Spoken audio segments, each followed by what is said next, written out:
আমার কলিজার 3 অংশ 2 অংশ কাইটা ফেলাই দিছে। আমার গড়াই তো খাওন নাই, আমার কি চাও রাখবো। এই অবস্থায় আমি আমার ফ্যামিলি চ্যানেলের লেগে রিক্সা চালাই। এই জন্য কি এই দেশের লেগে রক্ত দিছি, এই জন্য কি এই দেশের লেগে কলিজা বিলাই দিছি নিজের।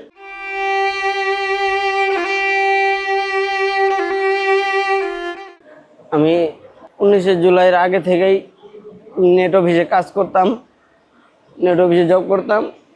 এর ফাঁকে যখনই সুযোগ সুবিধা হইতো আন্দোলনে যোগ দিতাম। কারণ আমার ভাইগো পশুর মতো চোরাচারা যেভাবে মারছে, এটি দেখার পর যার শরীরে রক্ত আছে বা যে মানুষটা মুসলিম ও কখনো ঘরে বসে থাকতে পারে না। অনেক জায়গায় আন্দোলনে শরিক হয়েছি, কিন্তু 5ই আগস্ট যেদিন স্বাধীন হয় দেশ, যেদিন স্বৈরাচার সরকার পলায় যায়, সেদিন রাত্রে 9 বাজারে আমি গুলিবিদ্ধ হই। আমার 2টা গুলি লাগে, একটা গুলি চামড়া ভেদ করে সাইড দিয়ে চলে যায়, আরেকটা আমার এখান দিয়ে লাইগা, এই যে দেখেন এখান দিয়ে লাইগা আমার কলিজার ভিতরে ঢুকে যায়। আমার কলিজার 3 অংশ 2 অংশ কাইটা ফেলাই দিছে। আমি বিগত জলিমুল আমিন ফুড কলেজে বিগত 2.5-3 মাস ভর্তি ছিলাম।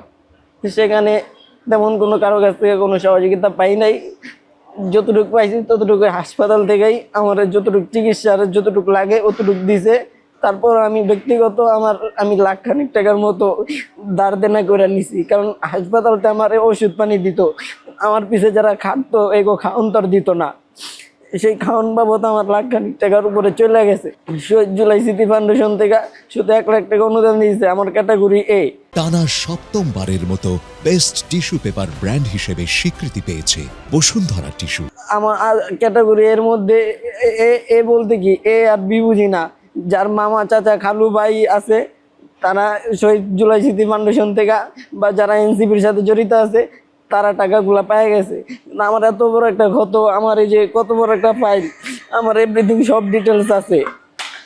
এগুলো থাকা সত্ত্বেও আমার ওখানে ভোগান্তি হইতে হয়।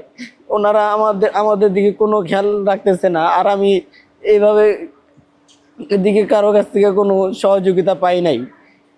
আমাদের এই যে কেরানীগঞ্জের আয়াতুল্লাহ চৌধুরী সাইমন ভাইয়ের মাধ্যমে কিছুটা আর্থিক অনুদান পাইছি।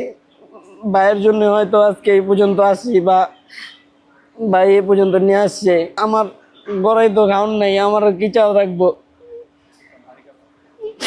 আমি বাড়ি কোনো কাজ কাম করতে পারতেছি না। এই অবস্থায় আমি আমার ফ্যামিলি চ্যানেলের লেগে রিক্সা চালাই। 2 মাস ধরে ওষুধ খাইতারি না, এগুলো কত কারোর কাছে কইতারি না।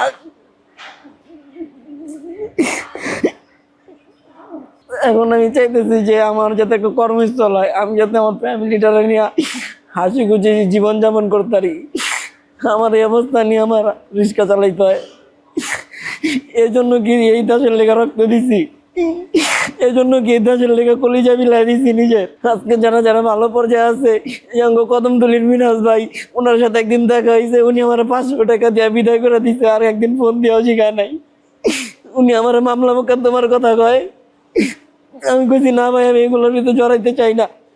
এইগুলো জন শুনছে তারপর থেকে আমার আর কোনো খোঁজ খবরই লয় না। এর আগে আমার এটা আশা দিচ্ছে, ওটা আশা দিচ্ছে, এটা করছে, ওটা করছে, এটা করবো, ওটা করবো। কিন্তু যখন শুনছে আমি আর এগুলোর ভিতর নাই, তখন উনি আর আমার কোনোদিন ফোনও দেয় না। আমি ফোন দিলে এও ধরে না। আমার কাছে সব এভিডেন্স আছে। আমি ওনার মেসেজ দিচ্ছি, এভিডেন্স আছে। আমি ওনার ফোন দিচ্ছি, এভিডেন্স আমার কাছে আছে।